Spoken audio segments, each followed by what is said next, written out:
Halo,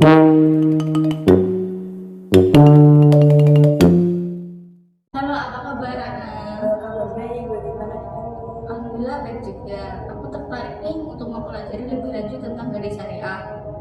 Bisakah kamu menjelaskan apa sih itu gadai syariah? Tentu. Jadi gadai syariah adalah sebuah praktik keuangan yang didasarkan pada prinsip-prinsip syariah Islam. Dalam gadai syariah, seseorang dapat mendapatkan pinjaman uang dengan menggunakan aset yang dimilikinya sebagai jaminan. Aset yang digunakan sebagai jaminan tersebut kemudian diserahkan kepada lembaga gadai syariah sebagai agunan untuk pinjaman yang diberikan.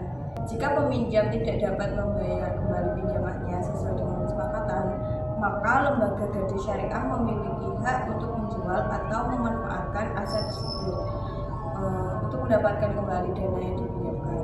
Praktik gadai syariah didasarkan pada prinsip-prinsip keadilan, transparansi, dan larangan terhadap riba, serta menerapkan konsep jual beli yang sesuai dengan syariah.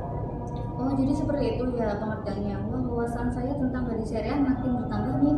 Lalu apa sih landasan hukumnya dari gadai syariah? Landasan hukum yang memperbolehkan adanya praktek gadai syariah adalah firman Allah di dalam IS Al-Baqarah ayat 283 yang artinya itu, jika kamu dalam perjalanan dan bermuamalah tidak secara tunai, sedang kamu tidak memperoleh seorang penulis, maka hendaklah ada barang tanggungan yang dipegang oleh yang berpiutang. Akan tetapi jika sebagian kamu mempercayai sebagian yang lain, maka hendaklah yang dipercaya itu menunaikan amanatnya atau hutangnya, dan hendaklah ia bertakwa kepada Allah Tuhannya, dan janganlah kamu para saksi menyembunyikan persaksian, dan barang siapa yang menyembunyikannya, maka sesungguhnya ia adalah orang yang berdosa hatinya, dan Allah Maha mengetahui apa yang kamu kerjakan. Ada tafsiran juga dari Abdurrahman bin Nasir Asy-Sya'bi yang menyatakan tentang ayat ini bahwa apabila kalian dalam perjalanan dan tidak mendapatkan seorang penulis yang akan menuliskan akad hutang kalian, maka dapat digantikan dengan adanya barang jaminan sebagai bentuk gadai yang harta benda tersebut dapat dipegang oleh murtahin. Sementara dalam tafsir jalan lain disebutkan bahwa sunnah menyatakan diperbolehkannya jaminan itu di waktu mukim dan adanya penulis. Hal ini mengindikasikan masyirnya gadai ketika dalam perjalanan. Spirit yang ada dalam ayat ini adalah bahwa dijadikannya harta benda sebagai jaminan atau rahim adalah sebagai bentuk kepercayaan orang yang menghutangkan kepada orang yang berhutang. Hal ini dikarenakan tidak adanya penulis untuk menuliskan akad hutang piutang tersebut. Dengan adanya barang gadai ini, maka dapat dijadikan jaminan jika sewaktu-waktu lalai atau tidak mampu membayar hutangnya. Wah, jadi sudah ada di dalam Al-Quran dan ya landasan hukumnya. Lalu bagaimana dengan fatwa yang mengatur praktik gadai syariah? Jadi munculnya praktek gadai syariah itu dikarenakan atas koreksi sistem gadai yang telah berlaku lama sejak zaman Belanda. Landasan dalam operasionalisasi gadai syariah adalah Fatwa Dewan Syariah Nasional nomor 25 DSN MUI nomor 3 2002 tanggal 26 Juni 2002 tentang rahim, bahwa salah satu bentuk jasa pelayanan keuangan yang menjadi kebutuhan masyarakat adalah pinjaman dengan menggadaikan barang sesuai jaminan utang. Lembaga keuangan syariah perlu merespon kebutuhan masyarakat tersebut dalam produknya agar dilakukan sesuai dengan prinsip-prinsip syariah.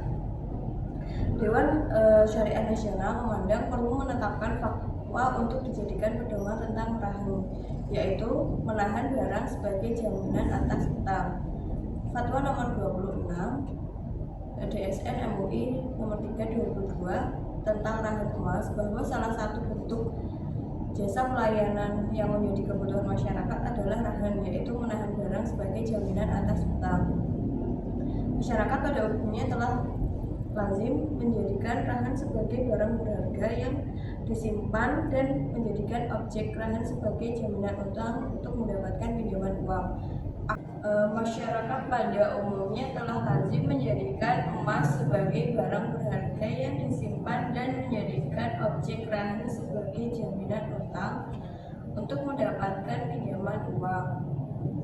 Agar tersebut dilakukan sesuai dengan prinsip-prinsip syariah, Dewan Syariah Nasional memandang perlu menetapkan fatwa untuk menjadikan pedoman, dan fatwa nomor 68 DSN MUI 3/2008 telah tentang rahan tasjili yang menyatakan bahwa pihak berpiutang berhak dengan mudah untuk melakukan eksekusi atas barang agunan yang masih dikuasai oleh peminjam.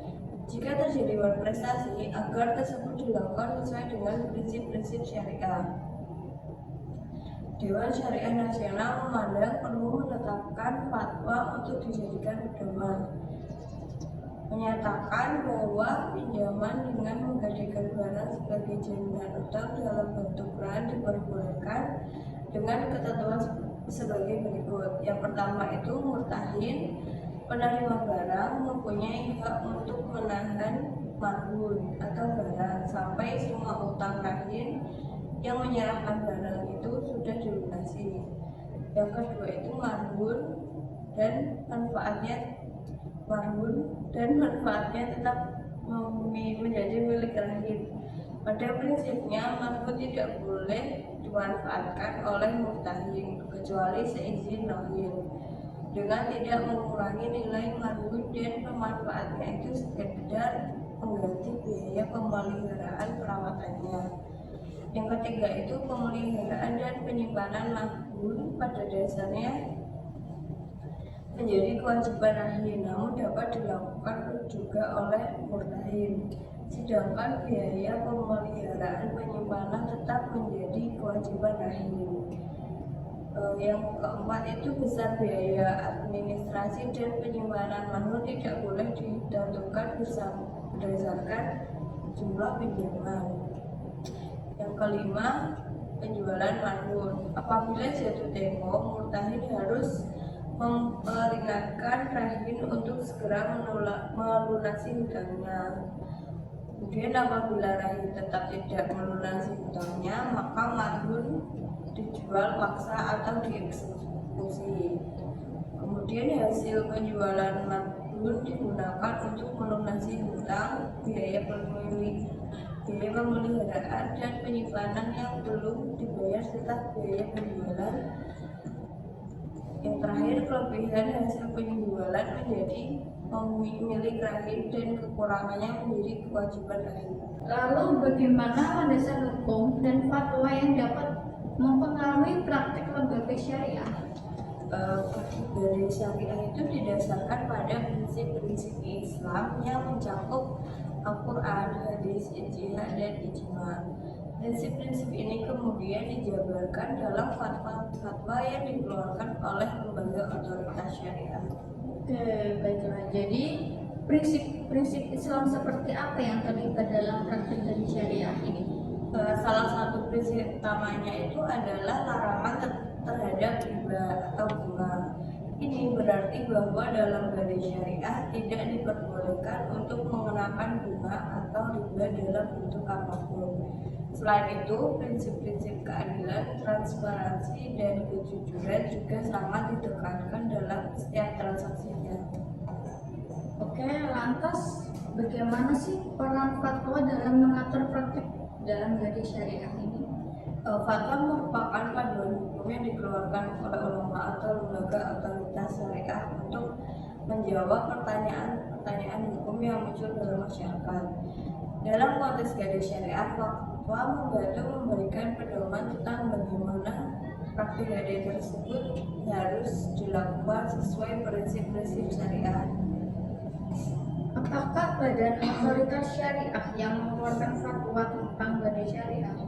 Ya, setiap negara biasanya memiliki lembaga otoritas syariah yang bertanggung jawab atas pengaturan dan pengawasan lembaga keuangan syariah, termasuk lembaga garis syariah. Lembaga ini memiliki wewenang untuk mengeluarkan fatwa dan pedoman-pedoman yang mengatur praktik-praktik garis syariah dengan prinsip-prinsip Islam. Saya melihat landasan hukum dan fatwa itu sangat mempengaruhi praktik gadai syariah. Bagaimana sih hal ini tuh tercermin dalam transaksinya dalam kehidupan sehari-hari? Dalam praktiknya, lembaga gadai syariah harus memastikan bahwa setiap transaksi dilakukan dengan mematuhi prinsip-prinsip syariah yang telah ditetapkan. Misalnya, dalam penilaian nilai barang yang digadaikan harus dilakukan secara adil, transparansi sesuai dengan nilai pasar yang wajar. Selain landasan hukum dan fatwa, bagaimana sebenarnya prinsip-prinsip keadilan dan transparansi diterapkan dalam praktik gadai syariah? Pertanyaan yang bagus. Prinsip keadilan sangat ditekankan dalam praktik gadai syariah. Misalnya, ketika menilai nilai barang yang akan digadaikan, lembaga gadai harus memastikan bahwa penilaian dilakukan secara objektif dan adil, tanpa memihak pada pihak tertentu. Ini penting agar pemilik barang mendapatkan nilai yang sesuai dengan harga pasarnya. Baik, saya mengerti, tapi bagaimana sih dengan prinsip transparansi dan bagaimana lembaga gadai menjamin bahwa setiap transaksi itu dilakukan dengan transparansi yang tinggi? Transparansi menjadi kunci dalam menjaga kepercayaan antara lembaga gadai dan nasabahnya. Lembaga gadai harus memberikan informasi yang jelas dan lengkap kepada nasabah tentang syarat-syarat gadai, biaya-biaya terkait, serta hak dan kewajiban masing-masing pihak. Dengan demikian, nasabah dapat membuat keputusan yang tepat dan memahami sepenuhnya konsekuensi dari transaksi yang dilakukannya. Ya, itu sih benar-benar masuk akal. Nah, dengan penerapan prinsip-prinsip seperti keadilan dan transparansi, praktik gadai syariah menjadi lebih terpercaya dan sesuai dengan nilai-nilai Islam. Betul sekali, praktik gadai syariah yang berdasarkan pada prinsip-prinsip tersebut tidak hanya memberikan manfaat finansial bagi masyarakat, tetapi juga memberikan nilai-nilai moral dan etika yang tinggi dalam Islam. Baik, terima kasih atas penjelasannya. Sekarang saya lebih yakin untuk mengeksplorasi lebih lanjut tentang gadai syariah ini. Tidak masalah, saya senang bisa membantu. Jika kamu memiliki pertanyaan lebih lanjut atau ingin mempelajari lebih lanjut tentang topik ini, jangan ragu untuk bertanya ya.